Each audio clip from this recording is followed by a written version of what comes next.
Perkenalkan, nama saya Imrotus Sulihah dengan NIM 13125016. Di sini saya ingin menjelaskan tentang isi dari jurnal Demokrasi berdasarkan ideologi komunis yang mengkaji secara konseptual dan normatif dari posisi demokrasi Pancasila sebagai suatu model demokrasi yang memiliki karakteristik khas dan berbeda secara fundamental dari model demokrasi lain, khususnya pada demokrasi liberal dan demokrasi rakyat atau komunis.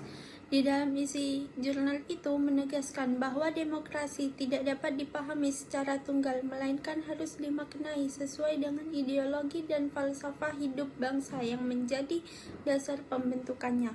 Oleh karena itu, penerapan demokrasi di suatu negara tidak dapat dilepaskan dari nilai filosofis, sosiologis, dan yuridis yang melatar belakanginya. Dalam pembahasannya, isi dari jurnal ini menguraikan bahwa demokrasi liberal bertumpu pada prinsip kebebasan individu sebagai nilai utama. Secara yuridis, demokrasi liberal memandang manusia sebagai subjek hukum yang otonom, sehingga negara dapat dibatasi peranannya agar tidak mengintervensi kebebasan warga negara. Namun, dengan begitu, model demokrasi ini dapat dinilai memiliki kelemahan, khususnya ketika kebebasan individu yang berkelebihan berpotensi menimbulkan ketimpangan sosial dan mengabaikan kepentingan kolektif.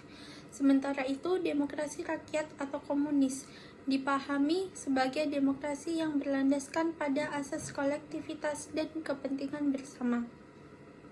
Demokrasi dalam perspektif ini menekankan penghapusan kelas sosial dan menempatkan negara sebagai alat untuk mewujudkan kepentingan masyarakat secara keseluruhan. Dalam kerangka hukum dan politik, demokrasi komunis cenderung mengedepankan kepentingan kolektif di atas hak individu yang pada praktiknya seringkali membatasi pluralisme politik dan kebebasan berpendapat.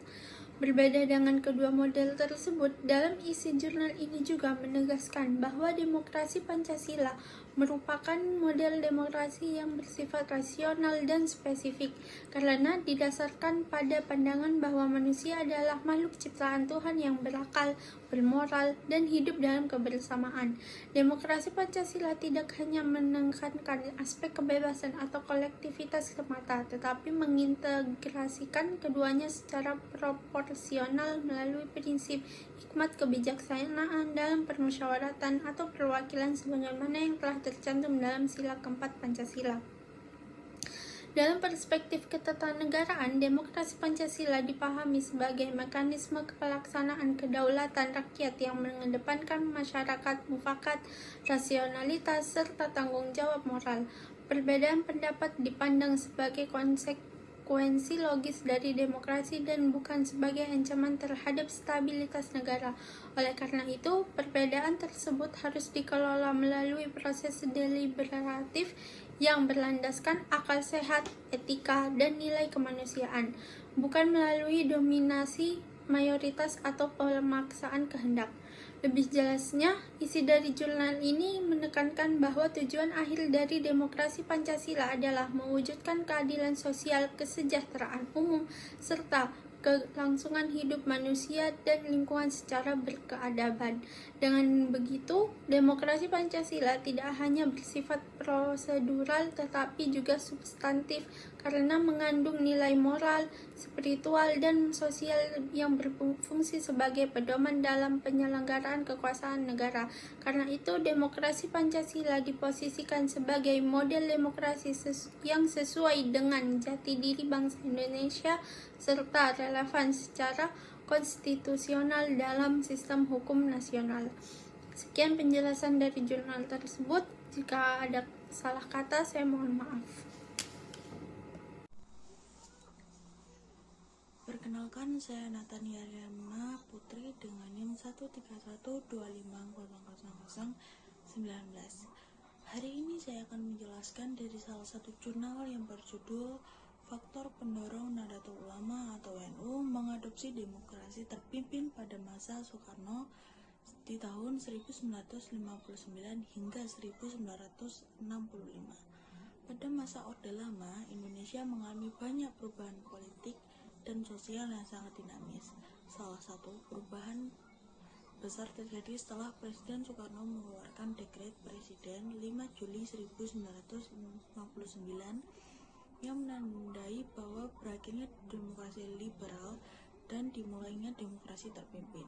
Dalam sistem ini, kekuasaan negara terpusat pada presiden dengan tujuan menjaga stabilitas nasional dan meredam konflik politik yang terus terjadi. Nahdlatul Ulama atau NU sebagai organisasi Islam besar sekaligus partai politik saat itu dihadapkan pada pilihan sulit, menolak atau menerima demokrasi terpimpin. Pada akhirnya NU memilih untuk mengadopsi dan berpartisipasi aktif dalam sistem demokrasi terpimpin yang diperkenalkan oleh Presiden Soekarno itu sendiri. Keputusan NU ini didorong oleh dua faktor utama, yaitu menghadapi ancaman dari Partai Komunis Indonesia atau yang disebut PKI. Salah satu alasan yang paling kuat mendorong NU menerima demokrasi terpimpin adalah meningkatnya pengaruh Partai Komunis di Indonesia dalam pemerintahan Soekarno. Pada periode ini, PKI berkembang pesat dan memiliki jaringan yang sangat luas, mulai dari birokrasi, organisasi buruh dan tani, hingga kalangan pemuda, seniman, dan intelektual. Presiden Soekarno kemudian memperkenalkan konsep Nasakom, yaitu nasionalisme, agama, dan komunisme, sebagai upaya menyatukan kekuatan politik besar di Indonesia. Dalam konteks ini, NU memilih untuk masuk ke sistem daripada berjuang dari luar pemerintahan. Strategi ini dikenal sebagai berjuang dari dalam dengan tujuan membendung pengaruh PKI secara langsung dari dalam struktur negara. NU menyadari bahwa jika mereka mengambil posisi seperti yang dilakukan oleh Mas Yumi, maka resiko pembubaran sangat besar. Hal ini terbukti ketika Mas Yumi dibubarkan pada tahun 1960 karena menolak demokrasi terpimpin dan menentang PKI secara terbuka. Dari pengalaman tersebut, NU belajar bahwa sikap konfrontatif justru melemahkan posisi politik dalam Islam. Dengan partisipasi dalam demokrasi terpimpin dan Nasakom, NU berharap dapat mengimbangi pengaruh PKI, menjaga ideologi Pancasila, dan melindungi kepentingan umat Islam dan masyarakat luas. Faktor yang kedua yaitu mempertahankan dan memperluas posisi politik NU.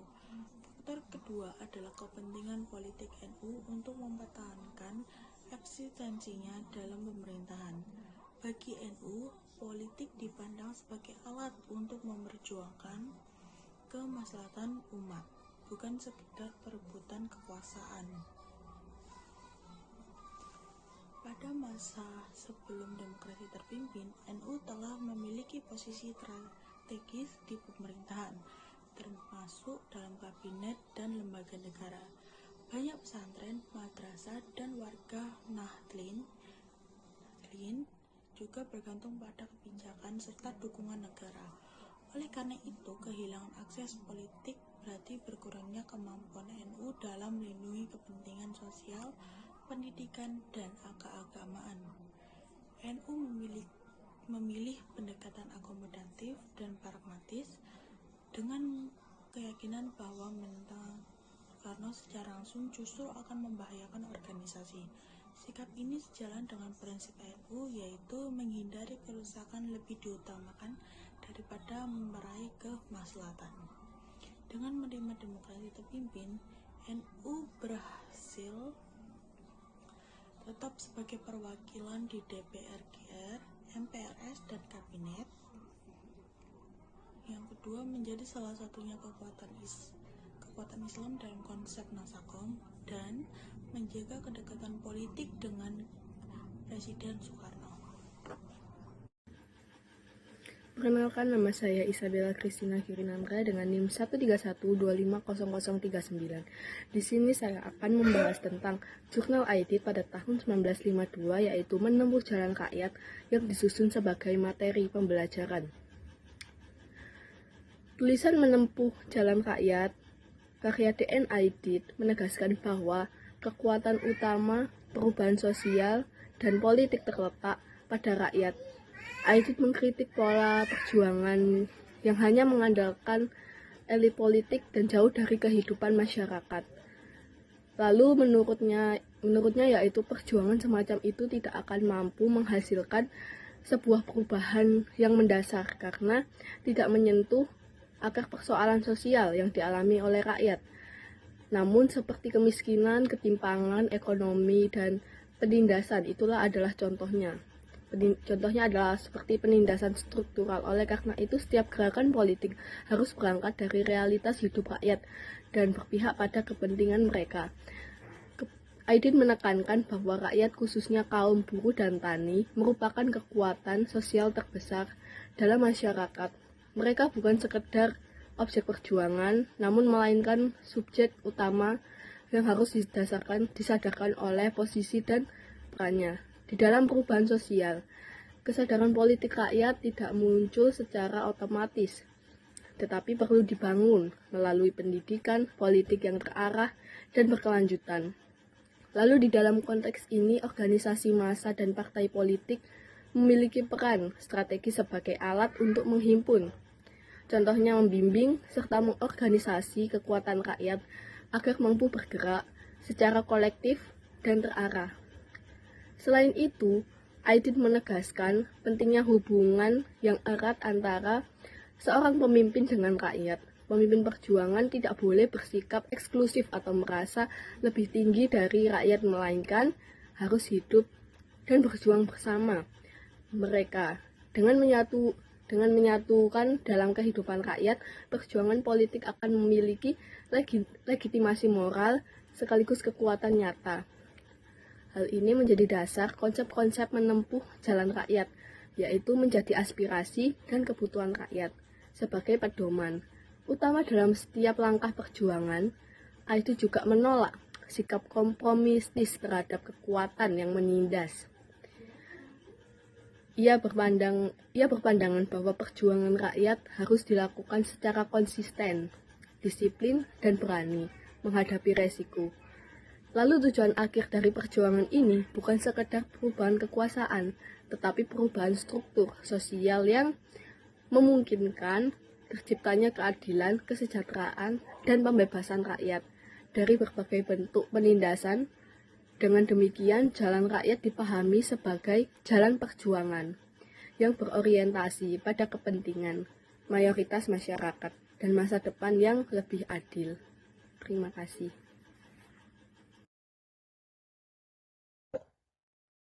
Assalamualaikum warahmatullahi wabarakatuh. Perkenalkan, nama saya Muhammad Erik Maulana dengan NIM 13125051. Di sini saya akan menjelaskan tentang demokrasi dalam perspektif PKI. Demokrasi sendiri adalah kata yang paling banyak diperebutkan dalam sejarah Indonesia. Hari ini kita mengenal demokrasi sebagai sistem pemilu multipartai dan kebebasan sipil. Namun bagi Partai Komunis Indonesia (PKI), di masa kejayaannya, demokrasi liberal tersebut dianggap sebagai sampah sejarah yang harus dibuang. Sebagaimana mungkin sebuah partai Marxis-Leninis mengklaim diri mereka sebagai demokratis. Rahasianya ada pada suatu istilah demokrasi rakyat. Dalam video ini kita akan masuk ke pikiran para pemimpin PKI untuk melihat dunia melalui kacamata merah mereka. Kita akan membedah mengapa mereka menyebut demokrasi sebagai kedok penjajahan dan mengapa rasa perlu menerapkan diktator untuk mencapai demokrasi. PKI memulai argumennya dengan kritik tajam terhadap sistem parlementer pada tahun 1950 sampai tahun 1959. Menurut DN Aidit, demokrasi di Indonesia saat itu adalah demokrasi yang diimpor dari negara kapitalis. Kode utama PKI yang pertama itu ada yang pertama, kesenjangan akses. PKI berpendapat penggunanya hak pilih jika surat kabar hanya bisa dimiliki oleh orang kaya. Penggunanya hak berkumpul jika jelata tidak punya waktu karena harus memanggil ulang untuk keuangan tanah. Yang kedua, kedaulatan modal. Mereka menyebut parlemen sebagai warung ngobrol, di mana keputusan dibeli oleh modal asing. Yang ketiga, kesimpulan. PKI menyebut ini sebagai diktator borjuasi, artinya secara formal tidak bebas, tapi secara materi rakyat terbelenggu. Sekarang kita masuk ke intinya. PKI membenarkan konsep diktator menurut demokrasi rakyat, mari kita bedah istilah yang konstruktif ini. Bagi PKI, negara tidak bisa netral, negara ini. Pertama, demokrasi bagi siapa? PKI membatasi hak demokrasi hanya untuk rakyat. Definisikan secara kelas buruh yang tidak punya alat produksi, petani yang tertindas, buruh pegawai, pengusaha yang setia pada negara. Diktator bagi siapa? Demokrasi dicabut musuh rakyat. Mereka adalah tuan rumah, feodal, komprador, alienasi, dan imperialis. Dalam perspektif ini, demokrasi bukan berarti semua orang boleh bicara. Demokrasi berarti kekuasaan mayoritas yang menindas minoritas penindas. Jika tuan tanah rumah tidak setuju tanahnya dibagi, maka dalam demokrasi rakyat suara tuan tanah itu tidak sah, harus dibungkam sebagaimana teori ini bekerja di lapangan. PKI membawa demokrasi ke keluar lapangan, gedung, parlemen, dan masuk ke lumpur sawah serta lantai pabrik. Yang pertama di desa PKI melalui BTI panitia desa. Mereka mendorong petani miskin untuk berani mengunduh hidung tuan rumah jahat. Inilah demokrasi langsung. Rakyat menentukan nasib tanahnya sendiri tanpa perantara pengacara atau birokrat. Yang kedua di pabrik subsidi. PKI menuntut buruh memiliki peran dalam manajemen perusahaan dan perusahaan. Mereka menganggap demokrasi di tempat kerja lebih penting daripada demokrasi di bilik suara. Yang ketiga ada aksi sepihak. PKI memandang aksi massa sebagai bentuk voting yang lebih jujur daripada pemilu. Jika massa bergerak, itulah kehendak demokrasi yang revolusioner.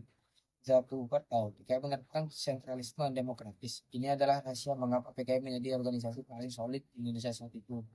Dan sebenarnya prosesnya sebelum mengambil keputusan, semua kader dari tingkat sel desa debat habis-habisan. Ini adalah tahap demokratis. Tetapannya begitu pemimpin pusat mengambil keputusan, perdebatan berarti total. Semua anggota harus bergerak sebagai satu tubuh. Ini adalah tahap sentralisme. Bagi PKI, partai di Indonesia adalah demokrasi yang lembek karena terlalu banyak faksi.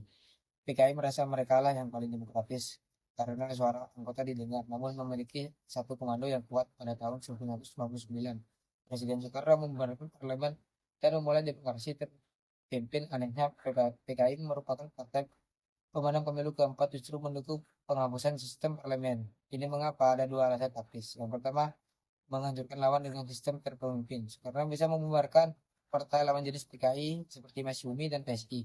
Yang kedua, jalan menuju revolusi. PKI melihat Soekarno sebagai jembatan lewat slogan Naskom. PKI mendapatkan kursi di kabinet dewan-dewan dengan tanpa perlu bersuara payah. Pemilu menurut mereka bisa dicurangi uang asing. Bagi PKI, demokratis pemimpin adalah tahap persiapan untuk mengubah Indonesia menjadi republik demokrasi yang total. PKI percaya pada demokrasi harus menambah ke seluruh sendi kehidupan. Seni yang demokratis adalah seni yang bisa dimengerti oleh buruh dan tani. Seni abstrak atau surrealis dianggap etis anti demokrasi. Slogannya jelas, politik adalah panglima.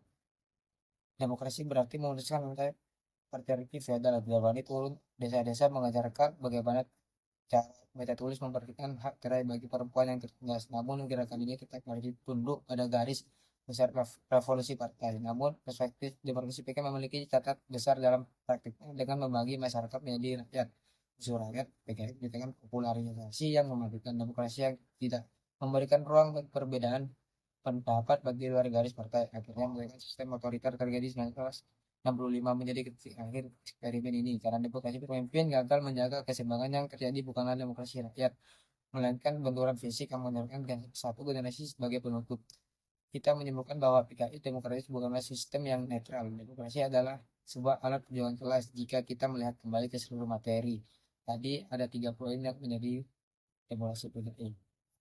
Yang pertama ada substansi, yang kedua ada eksklusivitas politik, dan yang ketiga ada kolektivitas mengalahkan individualisme, yang dimana di bawah prinsip sentralisme demokratis aspirasi individu harus tunduk pada keputusan kolektif partai.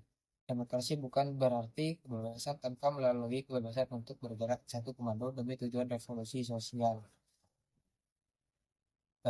Demikian yang saya sampaikan. Sekian, terima kasih.